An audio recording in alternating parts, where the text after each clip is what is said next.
Hai semua, lu pernah nggak sih ngerasa ada suara di dalam kepala yang terus-terusan bisikin, lu tuh nggak cukup baik? Suara yang bikin lu ragu tiap kali mau coba hal baru? Atau yang hobi banget ngingetin lu sama kegagalan di masa lalu? Suara yang suka bisik-bisik, pasti gagal deh nanti. Atau, lihat tuh, orang lain jauh lebih hebat dari lu. Kalau iya, tenang aja, lu nggak sendirian kok. Penting banget nih buat kita bedain di awal. Suara yang bakal kita bahas ini adalah si kritikus batin atau dialog internal negatif. Bayangin aja ini, kayak ada stasiun radio di kepala lu yang gak bisa lu matiin dan isinya cuma muter lagu-lagu pesimis. Nah, ini bukan halusinasi auditori ya, yang lebih mirip dengan radio sungguhan, padahal ruangannya sepi banget. Kalau lu ngalamin halusinasi pendengaran, penting banget buat segera konsultasi sama dokter atau psikolog profesional. Karena itu butuh penanganan medis. Oke, lanjut. Suara si kritikus batin ini adalah perusak internal yang tanpa lu sadari nyabotase kebahagiaan dan kesuksesan lu. Ini bukan cuma sekedar pikiran lewat doang, tapi ini sebuah pola, guys. Pola pikir negatif ini fungsinya persis kayak rem tangan mental. Bayangin, lu lagi nyetir mobil, tujuannya udah jelas di depan mata, tapi rem tangannya aktif terus. Lu udah injek gas sekuat tenaga, mesinnya meraung, tapi mobilnya nggak maju-maju, atau jalannya pelan banget. Nah, itulah yang dilakuin suara ini. Ia nyiptain siklus keraguan, nunda-nunda, sama cemas yang nguras energi lu. Akhirnya, kepercayaan diri lu anjlok. Lu jadi susah ambil keputusan, dan kejebak dalam perasaan nggak berharga. Tapi, ada kabar baiknya. Lu nggak harus hidup selamanya dengan rem tangan ini. Ada cara buat ngelepasinnya. Di sini, kita bakal bongkar 3 langkah praktis yang bisa langsung lu terapin buat akhirnya ngebungkam suara itu, ngambil kembali kendali, dan mulai ngegas maju menuju hidup yang lu inginkan. Sebelum kita masuk ke langkah-langkahnya, kita perlu sepakat dulu ya. Tujuan kita itu bukan buat ngehapus total semua pikiran negatif. Itu nggak realistis, guys. Justru, kalau lu coba nekan atau ngelawan pikiran negatif, seringkali malah bikin dia makin kuat. Bayangin, lu coba nahan bola pantai di bawah air, makin keras lu tekan, makin kencang bola itu loncat ke permukaan. Tujuan kita adalah ngubah hubungan kita sama suara itu. Kita bakal belajar buat mindahin si kritikus ini dari kursi sopir yang ngendaliin hidup kita, jadi sekedar penumpang di kursi belakang yang berisik. Suaranya mungkin masih ada, tapi setia tetap di tangan kita. Kita yang pegang kendali penuh. Metode yang bakal kita bahas ini sederhana dan gampang diingat. Terdiri dari 3 langkah: tangkap, tantang, dan tukar. 3T ini bakal jadi senjata baru loh. Pendekatan ini terinspirasi dari teknik psikologi teruji kayak Cognitive Behavioral Therapy atau CBT sama mindfulness yang dirancang buat bantu lu beda pikiran negatif dan ngeredainnya secara efektif. Yuk kita mulai dengan langkah pertama. Langkah pertama dan paling dasar itu adalah kesadaran. Lu nggak bisa ngubah sesuatu yang nggak lu sadari. Jadi, langkah pertama kita adalah menangkap si suara kritis pas dia lagi beraksi. Ini soal ngelatih kepekaan buat kenalin kapan suara itu muncul dan apa persisnya yang dia bilang. Anggap aja, ini kayak masang detektor asap di rumah. Lu pasang bukan karena berharap ada kebakaran, tapi supaya lu langsung tahu pas ada percikan api pertama sebelum apinya jadi gede. Nah, menangkap pikiran negatif itu adalah detektor asap mental lu. Kenapa langkah ini penting banget? Sederhananya gini, pas si kritikus ini berkuasa, bagian otak alarm bahaya kita yaitu amigdala jadi super aktif. Bayangin, amigdala ini kayak anjing penjaga yang terlalu waspada. Dia menggonggong ke semua hal, tukang pos, kucing lewat, bahkan bayangan daun yang ketiup angin. Nah, dengan ngelatih kesadaran, cuma dengan nyadarin pikiran itu, kita seolah nepuk anjing itu dan bilang, tenang, ini bukan ancaman. Ini bantu nenangin sistem alarm itu dan ngaktifin kembali bagian otak yang lebih rasional. Gimana cara praktis menangkapnya? Ada 2 teknik simple yang bisa lu latih mulai hari ini. Teknik pertama, jeda sadar atau the pause. Pas lu ngerasain gelombang emosi negatif, malu setelah bikin salah, iri lihat sukses teman, atau takut sebelum mulai tugas, jangan langsung hanyut. Ambil jeda, berhenti sejenak, 5 detik aja cukup. Tarik nafas dalam-dalam, hembusin perlahan.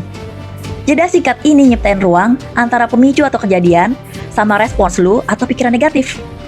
Di dalam ruang inilah kekuatan lu buat milih respons yang beda muncul. Teknik kedua, beri nama untuk menjinakkan atau name it to tame it. Setelah ngambil jeda, coba kasih label pada pikiran atau perasaan yang muncul. Ini bukan buat ngehakimin diri lu ya, tapi buat ngamatinya dari jauh. Katakan dalam hati, nah, ini dia si kritis lagi ragu sama kemampuanku. Atau, aku kenal ini pikiran cemas soal masa depan. Atau, oke, ini perasaan takut gagal lagi yang muncul. Memberi nama pada pikiran ini, nyiptain jarak psikologis. Ini bedanya kayak lu kejebak di tengah badai, basah kuyup kedinginan, dengan ngamatin badai yang sama dari balik jendela rumah yang anget. Lu bukan jadi badai itu, lu adalah pengamat dari badai itu. Suara itu bukan lu, melainkan cuma sebuah peristiwa mental yang lagi terjadi di kepala lu. Contoh dialog internal si penyabotase, biar lu lebih gampang menangkapnya.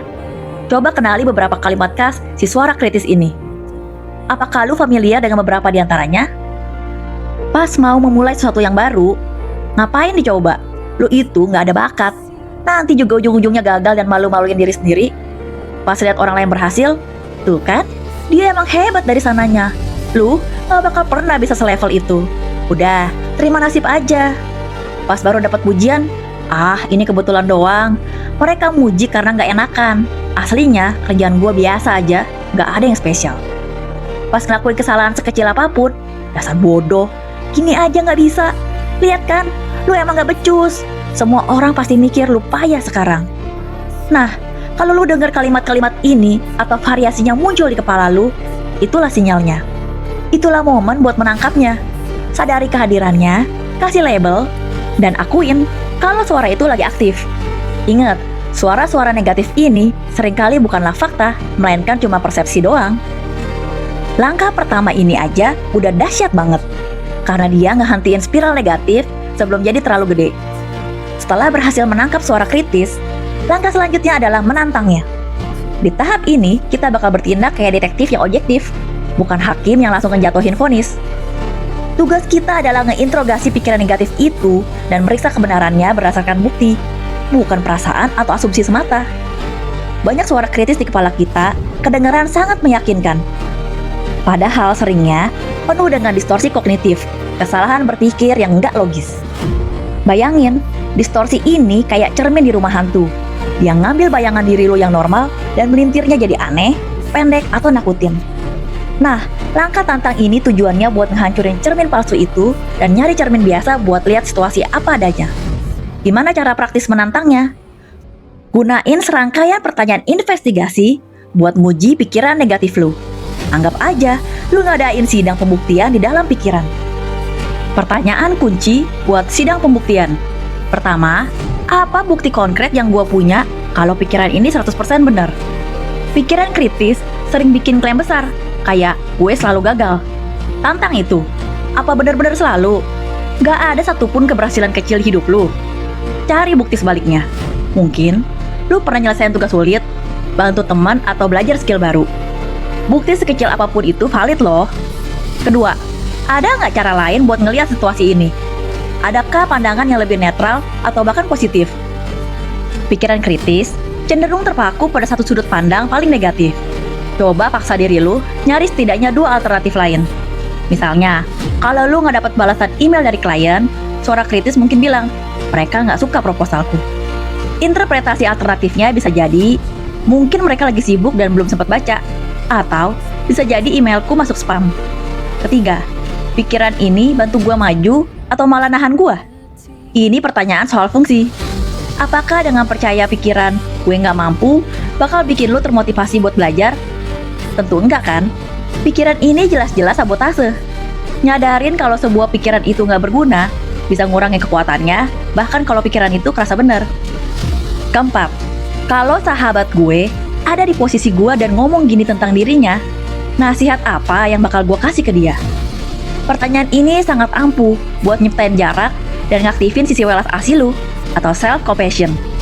Kita seringkali jauh lebih kejam pada diri sendiri daripada ke orang lain. Lu mungkin bakal bilang ke sahabat lu, jangan keras-keras sama diri sendiri. Satu kesalahan nggak definisiin siapa lu. Lu udah berusaha yang terbaik, dan ini kesempatan buat belajar. Sekarang, coba kasih nasihat yang sama buat diri lu sendiri. Contoh penerapannya. Pikiran kritis yang ditangkap. Presentasiku di depan tim tadi hancur banget. Aku payah dalam public speaking. Karirku tamat. Proses menantang bukti. Oke, apa bener-bener hancur? Gue emang agak gugup di awal, dan ada satu slide yang kelewat. Tapi slide data penjualan disambut baik, dan ada 2 orang yang nanya. Artinya mereka tertarik. Jadi nggak 100% hancur. Interpretasi lain. Mungkin presentasinya nggak sempurna, tapi cukup informatif. Gugupku mungkin nggak separah yang gue rasain. Ini bukan tanda karirku tamat, tapi ini feedback buat latihan berikutnya. Fungsi pikiran. Pikiran karirku tamat ini bikin gue cemas, malu, dan jadi pengen ngehindarin presentasi lagi. Jelas ini nahan gue, bukan bantu gue. Nasihat untuk teman. Gue bakal bilang ke temanku, "Hey, wajar kok gugup. Semua orang pernah ngalamin. Yang penting lu berani maju. Anggap aja ini sesi latihan. Lain kali, pasti lebih baik." Dengan nantangin pikiran itu, lu ngubah narasi dari gue adalah sebuah kegagalan, jadi gue ngalamin momen yang gak sempurna, dan gue bisa belajar dari situ. Pergeseran ini sangat krusial loh. Lu gak nyangkal ada kekurangan, tapi lu bingkai kembali atau reframing ke dalam perspektif yang lebih seimbang, realistis, dan membangun. Kita udah menangkap suara kritis dan menantang kebenarannya. Sekarang, langkah terakhir yang paling transformatif, tukar. Di sini kita bakal nukar dialog internal yang ngelemahin itu, bukan cuma dengan pikiran yang lebih baik, tapi dengan aksi nyata. Aksi adalah penangkal paling ampuh buat keraguan, guys. Suara kritis berkembang biak dalam diam dan keraguan. Dia kayak penonton usil yang terus neriakin lu dari bangku penonton. Lu bisa berdebat sama dia, tapi itu cuma ngehentiin pertunjukan. Cara terbaik buat ngebungkamnya adalah dengan tetap tampil. Aksi nyata adalah pertunjukan lu. Aksi ngebangun bukti baru yang konkret, yang secara langsung ngebantah narasi si penyabotase. Kenapa aksi lebih kuat dari sekedar berpikir positif? Berpikir positif tanpa aksi itu kayak ngegambar peta harta karun yang indah, tapi nggak pernah beranjak dari kursi buat mulai nyari. Peta itu nggak akan ngebawa lu kemana-mana. Aksi, sebaliknya, adalah bahan bakar yang memulai perjalanan. Pengalamanlah yang ngelahirin kepercayaan diri yang otentik. Kepercayaan diri yang datang dari gue udah ngelakuinnya jauh lebih kokoh daripada yang datang dari gue pikir gue bisa ngelakuinnya. Gimana cara praktis buat menukar pikiran dengan aksi? Kuncinya adalah mulai dari skala yang sangat kecil sampai kerasa mustahil buat gagal. Jangan coba langsung bangun istana. Cukup letakin satu batu bata dulu. Teknik pertama, aturan 5 menit atau aksi mikro. Kalau suara kritis bikin lu nunda kerjaan gede yang kerasa nakutin, tukar pikiran. Gue gak akan bisa nyelesain ini dengan komitmen aksi. Gue akan kerjain ini selama 5 menit aja. Siapapun bisa ngelakuin sesuatu selama 5 menit. Buka laptopnya, tulis 1 kalimat email, baca 1 halaman buku, cuci 1 piring. Seringkali memulai itu adalah bagian tersulit. Setelah 5 menit, lu mungkin akan dapat momentum buat lanjut. Kalaupun enggak, lu udah berhasil ngebuktiin kalau lu bisa memulai. Sebuah kemenangan kecil yang penting. Teknik kedua, fokus pada proses, bukan hasil akhir. Suara kritis sering terobsesi dengan hasil sempurna dan nakut-nakutin kita dengan kemungkinan gagal. Lawan dengan ngalihin fokus lu. Tukar tujuan dari gue harus berhasil, jadi gue akan coba yang terbaik hari ini. Rayain usahanya, bukan cuma pencapaiannya. Kalau lu berhasil pergi ke gym meskipun lagi nggak mood, itu kemenangan. Kalau lu berhasil kirim 1 lamaran kerja, itu kemenangan terlepas dari dipanggil atau enggak. Dengan fokus pada proses, lu ngumpulin kemenangan kecil setiap hari yang secara bertahap ngebangun kepercayaan diri. Teknik ketiga, buat jurnal bukti. Secara aktif kumpulin amunisi buat ngelawan argumen si kritis di masa depan. Tiap malam, tulis 1 hal kecil yang berhasil lu lakuin hari itu, terutama sesuatu yang awalnya lu raguin. Contohnya, hari ini gue berhasil kasih pendapat di rapat, meskipun takut suara gue gemeter. Atau, hari ini gue nyelesain tugas yang udah gue tunda 3 hari. Jurnal ini bakal jadi arsip kemenangan lu. Pas suara kritis bilang, lu gak pernah nyelesain apapun, lu bisa buka jurnal itu dan berkata, itu gak benar, ini buktinya. Contoh penerapan aksi. Suara kritis, lu mau belajar skill baru, Jangan mimpi, lu udah ketuaan dan gak punya waktu. Nanti juga nyerah di tengah jalan. Proses menukar dengan aksi. Daripada debat dalam kepala, lakuin aksi mikro. Gue akan cari satu video tutorial gratis di YouTube tentang skill itu dan nonton 10 menit aja. Fokus pada proses. Tujuannya bukan ngumpulin skill dalam sebulan, tapi ngeluangin 15 menit setiap hari buat belajar. Catat di jurnal bukti. Hari ini berhasil belajar 15 menit. Ternyata cukup seru juga. Dengan ngelakuin ini secara konsisten, lu lagi nulis ulang skrip di kepala lu lewat tindakan nyata. Lu nggak lagi cuma ngebantah suara kritis. Lu nunjukin ke dia kalau dia salah. Jadi, ayo kita rangkum 3 senjata praktis yang udah kita pelajari buat ngambil alih kendali dari suara penyabotase ini. Anggap ini sebagai siklus yang bisa terus lu latih sampai jadi kebiasaan. Tangkap, jadilah sadar. Pas lu ngerasa gak enak atau denger dialog internal yang ngeraguin, ambil jeda. Kasih nama, ini si kritis, atau ini pikiran cemas. Pisahin diri lu dari pikiran itu. Lu adalah pengamatnya, bukan pikiran itu sendiri. Tantang, jadilah detektif. Jangan telan mentah-mentah apa kata suara itu. Interogasi kebenarannya. Tanyain, apa buktinya? Ada cara pandang lain? Dan apakah pikiran ini ngebantu gue? Cari fakta, bukan asumsi yang dasarnya cuma rasa takut. Tukar, jadilah pelaku. Ganti perdebatan di kepala dengan aksi nyata sekecil apapun. Pakai aturan 5 menit, fokus pada prosesnya, dan catat kemenangan kecil lu. Aksi adalah cara paling ampuh ngebangun bukti baru dan nyiptain kepercayaan diri sejati. Ingat ya, ini adalah latihan, kayak ngelatih otot di gym. Lu gak akan langsung jadi ahli dalam semalam. Akan ada hari-hari di mana suara kritis itu kerasa lebih kenceng. Nggak apa-apa kok, kuncinya itu konsistensi, bukan kesempurnaan. Setiap kali lu berhasil ngelewatin satu siklus tangkap, tantang, tukar, otot mental lu jadi sedikit lebih kuat. Lu punya kekuatan buat mengubah narasi di dalam kepala lu. Suara kritis itu mungkin gema dari masa lalu, kritik orang lain, atau ketakutan akan masa depan. Tapi masa lalu nggak ngeredefinisi lu, dan masa depan belum tertulis. Yang lu punya adalah saat ini. Dan di momen inilah lu bisa milih buat gak lagi ngasih kuasa pada suara itu. Dan ingat, kalau suara-suara di kepala lu kerasa sangat ngeganggu, kerasa nyata, atau bikin lu sangat tertekan sampai sulit beraktivitas, jangan pernah ragu nyari bantuan profesional. Langkah-langkah ini adalah alat bantu yang hebat buat kritik diri yang umum. Tapi bukan pengganti terapi atau penanganan medis dari psikolog atau psikiater ya. Suara itu mungkin gak akan pernah hilang 100%. Dan itu normal kok. Dia kayak gema di sebuah ruangan gede. Dia akan selalu ada. Tapi, lu bisa belajar ngecilin volumenya.